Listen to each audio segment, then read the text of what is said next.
ರಸ್ತೆ ಗುಂಡಿ ಮುಚ್ಚೋದಕ್ಕೆ ಡಿಸಿಎಂ ಒಂದು ಡೆಡ್ ಲೈನ್ ಅನ್ನ ಕೊಟ್ಟಿದ್ರು. ಆ ಡೆಡ್ ಲೈನ್ ಈಗ ಮುಕ್ತಾಯ ಆಗಿದೆ. ಇಷ್ಟಾದ್ರೂ ಕೂಡ ಇಲ್ಲ ಇನ್ನೂ ಡೆಡ್ ಲೈನ್ ಮುಕ್ತಾಯ ಆಗಿಲ್ಲ, ಇನ್ನೊಂದು ದಿನ ಬಾಕಿ ಇದೆ ಅಂತ ಪಾಲಿಕೆಯ ಆಯುಕ್ತರು ಹೇಳ್ತಾ ಇದ್ದಾರೆ. ಅದು ಯಾವಾಗ ಎಕ್ಸ್ಟ್ರಾ ಡೆಡ್ ಲೈನ್ ಕೊಟ್ಟರು ಡಿಸಿಎಂ ಗೊತ್ತಿಲ್ಲ. ರಸ್ತೆ ಗುಂಡಿ ಮುಚ್ಚೋದಕ್ಕೆ ಡಿಸಿಎಂ ಕೊಟ್ಟ ಡೆಡ್ ಲೈನ್ ಮುಕ್ತಾಯ ಆಗಿದ್ರು ಕೂಡ ಇನ್ನೊಂದು ದಿನ ಬಾಕಿ ಇದೆ ಅಂತ ಪಾಲಿಕೆ ಆಯುಕ್ತರು ಹೇಳ್ತಾ ಇದ್ದಾರೆ. ಆಯುಕ್ತರ ಪ್ರಕಾರ ನಾಳೆ ಬೆಳಗ್ಗೆವರೆಗೆ ಡಿಸಿಎಂ ಡೆಡ್ ಲೈನ್ ಕೊಟ್ಟಿರೋದು, ಇನ್ನು ಟೈಮ್ ಇದೆ.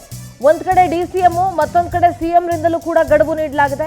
ಸೆಪ್ಟೆಂಬರ್ 20ರೊಳಗಡೆ ಮುಗಿಬೇಕು ಅಂತ ಸಿಎಂ ಸಿದ್ದರಾಮಯ್ಯ ಹೇಳಿದ್ರು. ಸಿಟಿ ರೌಂಡ್ಸ್ ವೇಳೆ ಕಾಮಗಾರಿ ಪರಿಶೀಲಿಸಿ ಸಿಎಂ ಕೂಡ ಡೆಡ್ ಲೈನ್ ಕೊಟ್ಟಿದ್ರು. ಈಗಾಗಲೇ ಹಲವು ವಲಯಗಳಲ್ಲಿ ಗುಂಡಿಯನ್ನ ಮುಚ್ಚಿದೆ ಪಾಲಿಕೆ.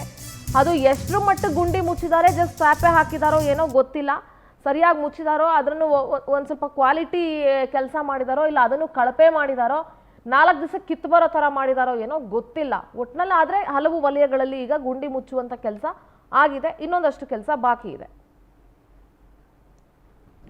ರಸ್ತೆ ಗುಂಡಿ ಮುಚ್ಚೋದಕ್ಕೆ ಡಿಸಿಎಂ ಡಿ.ಕೆ. ಶಿವಕುಮಾರ್ ಒಂದು ಡೆಡ್ ಲೈನ್ ಅನ್ನ ಕೊಟ್ಟಿದ್ರು. ಸಿಎಂ ಕೂಡ ಡೆಡ್ ಲೈನ್ ಕೊಟ್ಟಿದ್ರು. ಯಾಕೆಂದ್ರೆ ರಾಜಧಾನಿ ಬೆಂಗಳೂರು ಎಲ್ಲೋ ಒಂದು ಕಡೆ ಸಿಲಿಕಾನ್ ಸಿಟಿ ಬದಲು ಗುಂಡಿ ಸಿಟಿ ಅಂತ ಒಂದು ಕುಖ್ಯಾತಿಯನ್ನ ಪಡ್ಕೊಂಡಿತ್ತು.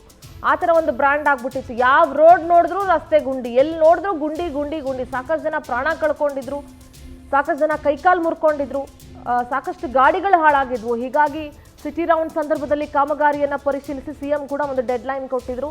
ಸೊ ಆದರೆ ಡೆಡ್ ಲೈನ್ ಮುಗ್ದು ಹೋಗಿದೆ. ಪಾಲಿಕೆ ಆಯುಕ್ತರ ಪ್ರಕಾರ ಇನ್ನೂ ಡೆಡ್ ಲೈನ್ ಮುಗ್ದಿಲ್ಲ, ನಾಳೆ ಬೆಳಗ್ಗೆವರೆಗೂ ಸಮಯ ಇದೆ. ಸೊ ಡೇ ಆ್ಯಂಡ್ ನೈಟ್ ಗುಂಡಿ ಮುಚ್ಚುವ ಕಾರ್ಯದಲ್ಲಿ ಪಾಲಿಕೆ ಮುಂದಾಗಿದೆ.